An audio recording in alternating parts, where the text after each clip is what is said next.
Definitely very, very valuable points as businesses go into this post-COVID-19 phase. And to our audience, if you see what we did here is we were talking about people. Arlene was always mentioning people, how to communicate, how to interact, how to make sure you're understanding the feelings not only of your employees, but more importantly, your clients.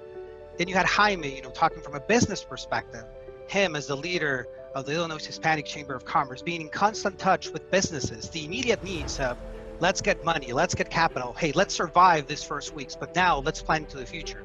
And Hector, a very seasoned technology implementation leader who has led transformations across the board for governments and businesses. And the reason I mention this is because the leaders of today, of the companies today, and the leaders of the companies that will thrive in the future understand three things very well.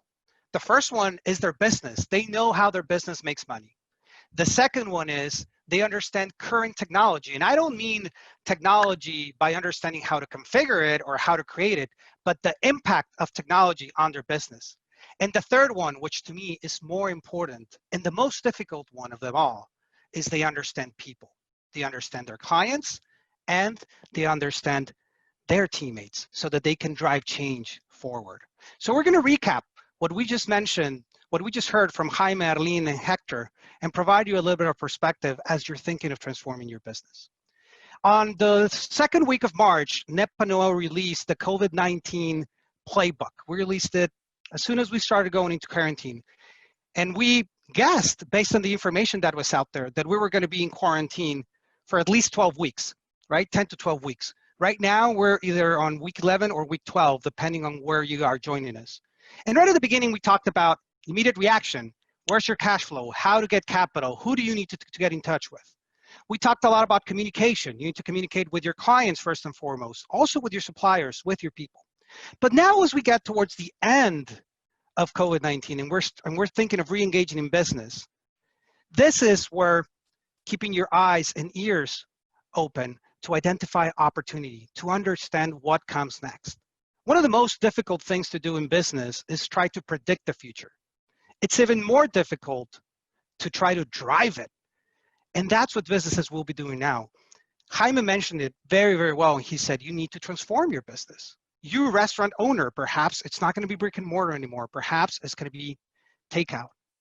You, sports goods stores, perhaps if you were not in e-commerce already, under my opinion, you were late to the party, but guess what? You have to be there now to actually survive in the future. So I recommend you to go into this playbook and just go into our website, it's right there. And here we have detailed actions for each one of these opportunities, of this actions as you're thinking of re-engaging in business. Okay, so now let's recap a little bit. Let's start with people. Question number 4 talked about what behaviors were going to prevail post-COVID-19. And I was lucky enough to jump in for Hector in that one. But under the NEP PANOA perspective, these behaviors that we're seeing now, they were simply accelerated. The user base grew. But everybody on this call, the audience and the panelists, we know that remote work already existed. NEP PANOA does not have an office. You're actually seeing the office in Chicago. We also have an office in Monterrey. We also have an office in Mexico City. That's how we were born. We were born remotely, right? And we heard already that Facebook announced nobody's going to come back to the office. Twitter announced nobody's going to come back to the office. Google was like, hey, well, guess what? We're going to wait until 2021. And that's fine. But what I was most impressed was the reaction of people when they said, oh my God, this is tremendous. It is tremendous. It is a very important change. But what they did, what Facebook, Twitter, Google, what they did is they did understood that there were specific roles that could work from home forever. And the key here for your businesses, if you work in a business or if you're a business owner, is to use the last 3 months to actually understand. Arlene mentioned it very well. Are you speaking to your teammates? Are you speaking to your employees? It's very valuable to be truthful to yourself as well. Do you like this, right? What roles can stay at home? What others you need an office? Or perhaps, which is my personal opinion, I think it's going to be mixed. You're going to have the office for people that want to go to the office, but they do not necessarily need to go to the office. Remote work immediately triggers upskilling because we need to learn how to use new tools. There were people that had no idea how to use Zoom or Hangouts. I was speaking to my father-in-law over the weekend, and he said, Alberto, I'm never traveling out of the country for a meeting. If it's already an established client, I'm just going to do it via video conference, because now they have tried it. Now they know we expanded that user base. Same for health and wellness. Try to get a bike from Peloton these days. It's going to be 3 months until you get it at your home, right? Because these were businesses that already existed. They simply expanded the user base. And e-commerce, we can have a whole full session on e-commerce. The technologies, Hector mentioned them throughout the presentation. We're talking about cloud. Businesses that were not in the cloud before COVID-19, they wish they were in the cloud. And believe me, they will be in the cloud. Cloud allows you to share information, to have one source of truth, to access information wherever you are. You can be in Mexico, you can be in Colombia, and your business in the United States, and you can pick up your cell phone and know what's the status of your business, know how are your sales going. You can work on documents at the same time. Artificial intelligence. We hear of Tesla, and we immediately think of self-driving cars. We think of Google, and we immediately think, well, they have all this information. What do they know? Why do they know what we're looking for? When we think of artificial intelligence, it's using the data available that we are providing, right? These companies, these technologies, to actually make better decisions.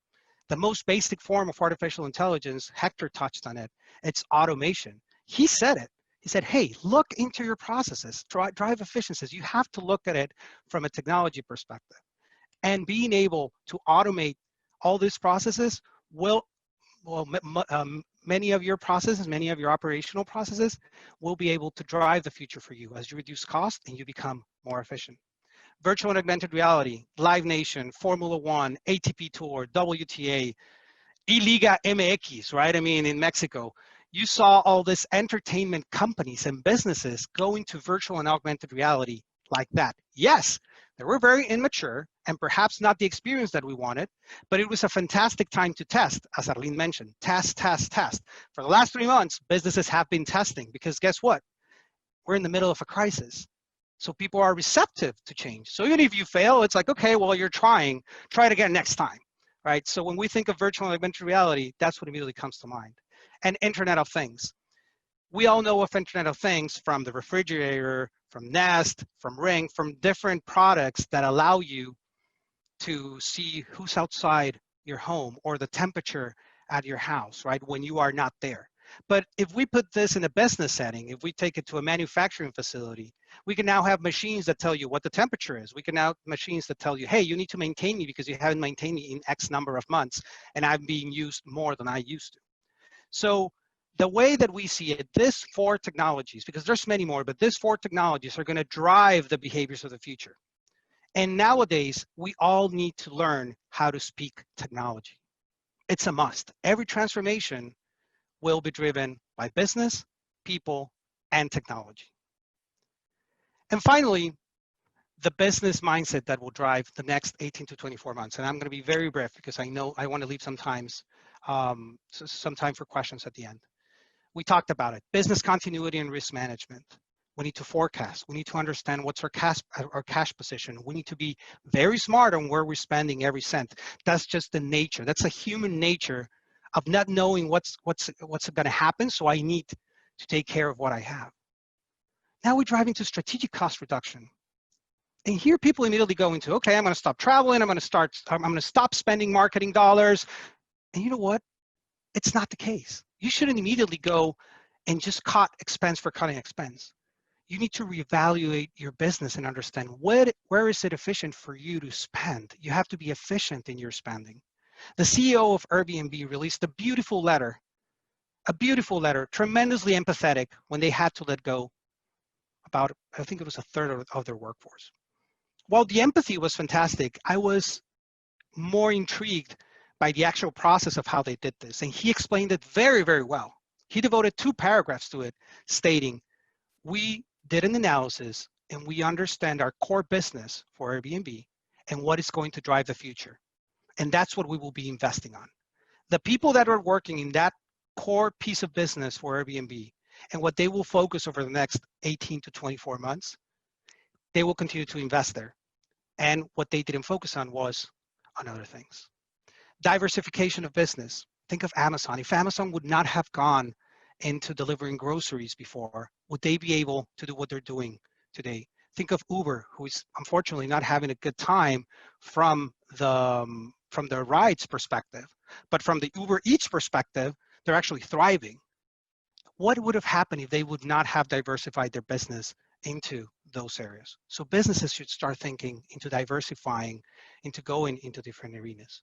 And finally, it's counterintuitive to think of transformation when you're thinking of business continuity, risk management, cost reduction, diversification.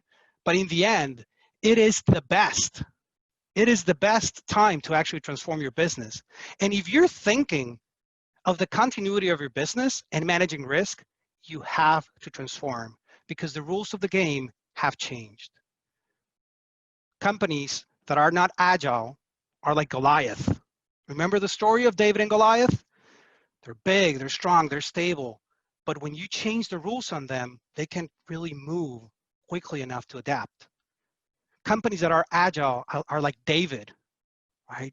They're agile, they're lean, they can move around, they know what they're good at. In that case, David was very good with his lean. That's what you want to be these days. And finally, I want to leave you with a quote.